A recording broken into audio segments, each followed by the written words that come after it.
All India मजलिस इत्तेहादुल मुस्लिमीन बिहार के प्रदेश अध्यक्ष और अमौर के मेंबर असेंबली अख्तुल ईमान साहब हमारे साथ मौजूद हैं।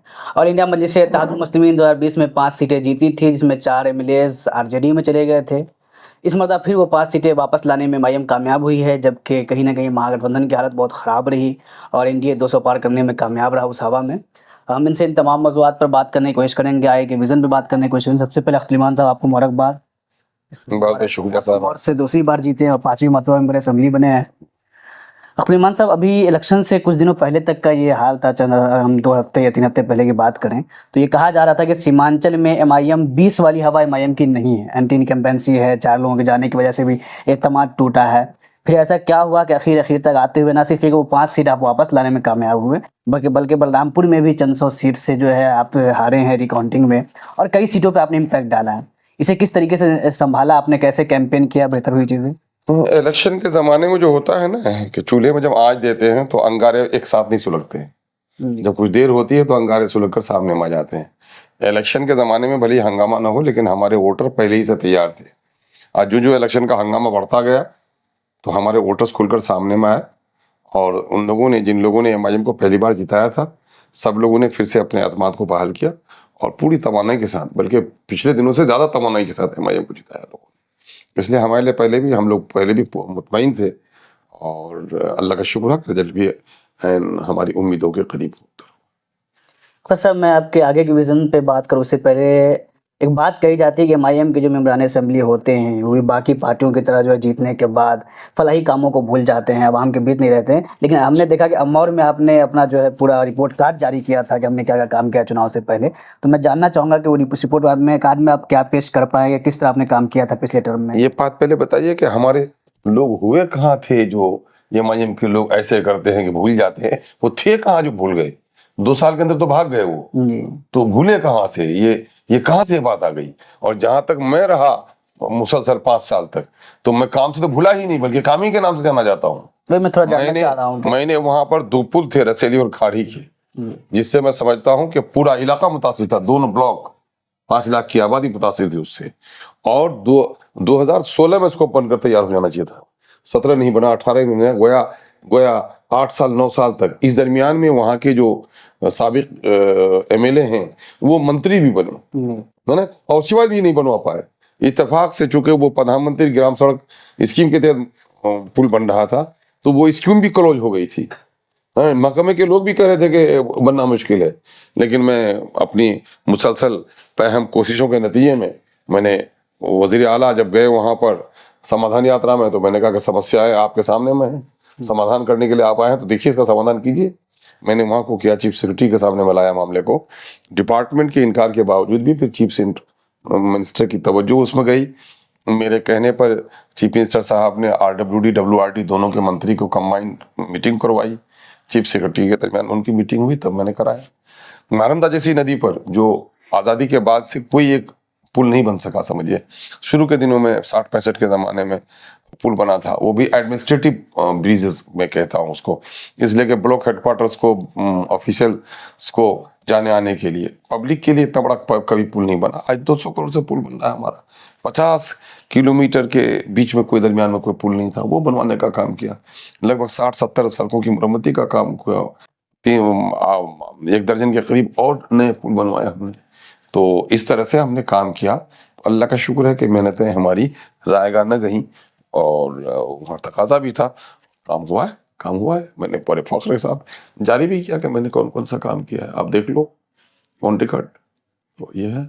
और अल्लाह का शुक्र है कि मैं कोचादमन में भी एमएलए रहा, तो वहाँ भी हमने तारीख साज काम करवाया कि जितने पुल हमने बनवाए, मुझसे बाद को भी बड़े ताकतवर लोग बने, लेकिन नहीं बनवा सके आज तक। और मैंने उस जमाने में भी डोक नदी में पुल बनवाया है ना। बहुत सारी जगहों के ऊपर मैंने पुलों की तामीर करवाने का काम किया। तो मेहनत रायगा नहीं जाती है, सलीके से आदमी काम करे तो उसका अजर उसको मिलता है। इस सीमांचल की जो पसमानगी का मसला है, इसको मुल्की सतह पे कहीं ना कहीं लाने में, नेशनल सतह पे एमआईएम ने बड़ा रोल अदा किया पिछले सालों में। अभी मैंने देखा कि दिल्ली का एक बहुत ही अच्छा चैनल है नॉस नेटवर्क, जो कि डॉक्यूमेंट्रीज के ऊपर काम करता है, रिसर्च काम करता है, वो भी सीमांचल आके उन्होंने भी काम किया, पूरा डॉक्यूमेंट्री बनाया। तो अब जबकि आप 5 एमएलए जीत करके एमआईएम के आए हैं, तो आगे एमआईएम डेवलपमेंट काउंसिल बनवाने के लिए, एमआईएम के लिए स्पेशल पैकेजेस देने के लिए किस तरह से आपके इरादे हैं, किस तरह आप काम करेंगे? देखिए 2014 में जब मैं बीजेपी से अलग होने वाली जदयू के टिकट पर पार्लियामेंट का इलेक्शन लड़ा था और जब जदयू फिर से भाजपा से करीब तर दिखी मुझको, तो मैंने दौरान कैंपेन ही इलेक्शन छोड़ दिया था। उसके बाद मेरे जहन में अवामी खिदमत का जज्बा तो था ही, लेकिन कोई पॉलिटिकल पार्टी का कोई ऐसा कुछ नहीं था, बल्कि बहुत सारे हमारे रफीक और हमदर्द भी कहते थे कि तुमने बड़ी भूल की, गलती की, लेकिन मैंने कभी इस पर तवज्जो नहीं दी। उसी ज़माने में जो हमारा फुर्सत के औकात थे हमारे, उस ज़माने में हमने गवर्नमेंट के डेटाज को सामने में लाया और एक कम्पिटिटिव डाटाबेस्ड हमने एक छोटी सी बुकलेट लिखी, सीमांचल के पिछड़ेपन की कहानी सरकारी आंकड़ों की ज़बानी। हमने उसमें इधर के डेवलप्ड डिस्ट्रिक्ट्स को लिया और अररिया, पूर्णिया, कटिहार, किशनगंज को लिया, सेम पॉपुलेशन का और एरिया भी सेम था। वहाँ पर number of school, number of hospitals, education rate, literacy rate, number of hospitals, doctors, production, है ना, सारी चीज़ों को दिया। तो मैं सारी चीज़ों में इन्फीरियर पाया सीमांचल को। और बैरिस्टर असदुद्दीन अवैसी साहब ने जब हमारे उस तहकीकी इसको किताबचे को पढ़ा तो बड़े मुतासिर हुए और शुरू दिन से आज भी हमारे कर रहे हैं। अभी आप जो अभी बिहार में जाति आधारित गणना की रिपोर्ट आई है, आप देख लीजिए, उसमें 13 करोड़ का बिहार हो गया। 13 करोड़ के बिहार में सबसे नौकरी मारी गई मुसलमानों की और शेड्यूल कास्ट की। और मुसलमानों को आप देख लें, उस इलाके में 24 लाख है सुरजापुरी, 24 लाख की सुरजापुरी की नौकरी 39,000 होनी थी, सिर्फ 16,000 नौकरी मिली उनको। कुलिया है वहाँ पर 12,000, शेरशाबादी है 12,000, उनकी नौकरियां 18-19,000 होती हैं, 6,000 नौकरियां मिली हैं। तो ये जो सारा डिस्क्रिमिनेशन हमारे साथ हुआ है, इन तमाम तर पहलुओं पर हम इंशाल्लाह काम करेंगे। अच्छा, अभी मुसलमानों के बीच पिछले सालों में एक कम्युनिटी पॉलिटिक्स को लेकर के जो अवेयरनेस पैदा हुआ है पूरे मुल्क के अंदर, उसमें असद साहब का भी बहुत बड़ा किरदार है। लेकिन अब लोगों का ये मानना है कि इस अवेयरनेस को कहीं ना कहीं ट्रेंड और डिसिप्लिन रूट देने की ज़रूरत है।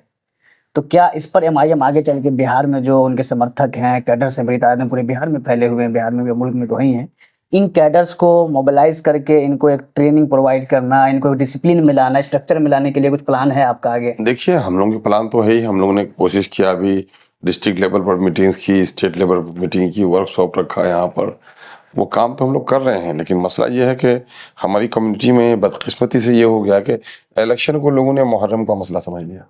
मुहर्रम का चांद निकला, ढोल ताजिया सब निकले, कसरत की, है ना, लाठियां भाजी, और फिर गया मुहर्रम का चांद, फिर तमाशा गया।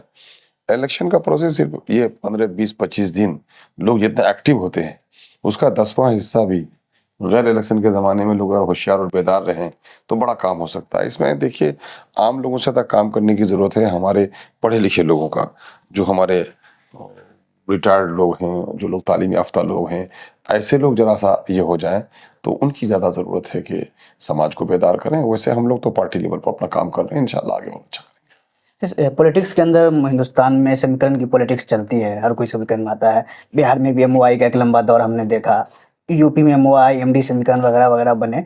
एमआईएम भी कहने की कोशिश करती है कि मुख्तलिफ समाज के साथ समीकरण बनाया जाए, लेकिन हमने देखा कि महाराष्ट्र में जब प्रकाश अम्बेडकर से अलायंस हुआ तो ये शिकायत हुई कि बहुत सारे जहाँ पे प्रकाश अम्बेडकर के कैंडिडेट्स थे वहाँ मुस्लिम जो है वोट नहीं दे पाया। बिहार में हमने देखा राणा रंजीत सिंह बहुत मशहूर लीडर एमआईएम के रहे लगातार, वो चुनाव लड़े लेकिन वहाँ पर भी उनको खातिर खा वोट, एक सम्मानजनक वोट नहीं मिल पाया। क्या मुसलमानों में ये जो पॉलिटिकल कोऑर्डिनेशन कम्बिनेशन है, अलायंस, सोशल अलायंस है, इसको लेकर के अवेयरनेस की कमी है वह? नहीं, इसके सबके यहाँ का मसला है। जिस तरह से आप देख लें राजद को, जहाँ मुसलमान खड़ा होता है, जहाँ यादव खड़ा होता है, मुसलमान टूट कर वोट दे देता है, लेकिन वहीं अगर मुसलमान खड़ा होता है तो यादव नहीं देता है। ये उनके यहाँ का भी मसला है। हम जितना वोट शिफ्ट करा देते हैं, अभी चंद्रशेखर आजाद जीते हैं, नगीना से जीते हैं, मुसलमानों का वोट शिफ्ट कर गया उनकी तरफ, लेकिन क्या मुसलमानों के तरफ भी दूसरे का वोट शिफ्ट होगा? ये कम हो रहा है। और मुसलमानों को इस हिकमत अमली पर काम करनी चाहिए कि पार्टी जब फैसला लेती है, किसी लीडर को चुनती है, देखिए जब तक कोई कौम किसी लीडर को नहीं मानेगी वो कौम आगे नहीं बढ़ सकती। इनफरादी कितनी अच्छी सलाहियत हो जाए, सोने की ईंट हो जाए, तनहा रहे, उसे दीवार नहीं बन सकती। गुड़िया ईंट ही हो, दीवार बन के तो उसे मकान बन सकता है। इज्तमाइयत तो ताकत है, इज्तमाई फैसले को मानने की जरूरत है। अगर मैं समझता हूँ कि वो होता, एक तारीखी वाक़या होता, अगर वहां से राणा रंजीत को लोग जिताते, और ऐसे वक्त में जो लोग लीडर मुसलमानों के वोट से जीत के आएंगे, जिनको एहसास होगा कि मैं मुसलमानों के वोट से जीत के आऊंगा, तो कॉमनल फोर्सेज के लिए वही जवाब बन सकते हैं, है ना। ये हिकमत अमली पर काम करना चाहिए। लेकिन अभी देखिए, चूंकि मुसलमानों की तालीमी और समाजी हालत बहुत ही गिरी पड़ी रही है, तो उसमें सियासी हिकमत अमली की भी का फुकदान हो गया है। और हमारे लोग जज्बाती और जोशीले बहुत ज़्यादा हो गए।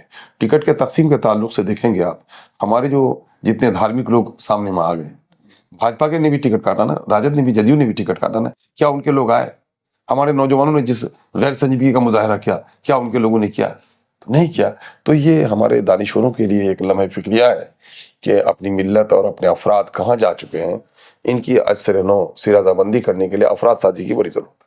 आखिर में चाहूँगा, ऐसे तो वो एमआईएम पे बहुत सारे इल्जामात लगते हैं, कभी तफसील से बात आपसे करेंगे इंशाल्लाह। गालिब कर कहे कोई बुरा तो उसका बुरा न मान, ऐसा कौन है जहाँ मैं जिसको अच्छा कहे सब। लेकिन एक क्लियरिटी चाहूंगा कि अभी एक बयान असद साहब का आया कि हम जेडीयू को समर्थन कर देंगे, वो किस पर्सपेक्टिव में कहा गया उसको क्लियर कर दीजिए, क्योंकि चल रही है। अरे भाई, मैं ये कह रहा हूँ हमारे इन भाइयों को समझना चाहिए कि क्या उनकी हुकूमत नहीं बन रही थी जो हम अपना समर्थन देके उसकी हुकूमत बनवा रहे हैं?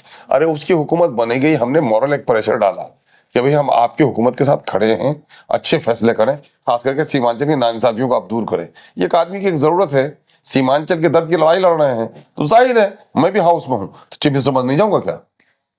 भाजपा के लोग मिनिस्टर बने उसके बाद नहीं जाऊंगा क्या? बिल्कुल। तो जाऊंगा, तो वही जाने का एक रास्ता था कि भाई गोया हमने एक मॉरल सपोर्ट आपको देने के लिए तैयार है साहब, आप हमारे लोगों का मसला हल कीजिए। इससे कहाँ हुकूमत बन जाती है? ये वावेला वावेला। और भाई कुछ हिकमत, सियासत की हिकमत अमली भी जाननी चाहिए। ये एक आदमी जो मजदारों से लड़ रहा है, ये एक आदमी किनारे में खड़ा है, किनारे में खड़े रहने वाले मशवरा बहुत देते हैं, मजदारों में जो लड़ता है उसकी दिक्कतों से नाशना होते हैं। आखिर में क्या पैगाम देना चाहेंगे आप अपने पूरे बिहार के उन समर्थकों और कैडर्स के लिए जो पूरे इलेक्शन आपके लिए उत्साहित रहे, मेहनत करते रहे, आगे जो मुस्लिम लीडरशिप को एस्टेब्लिश करना चाह रहे हैं बिहार में?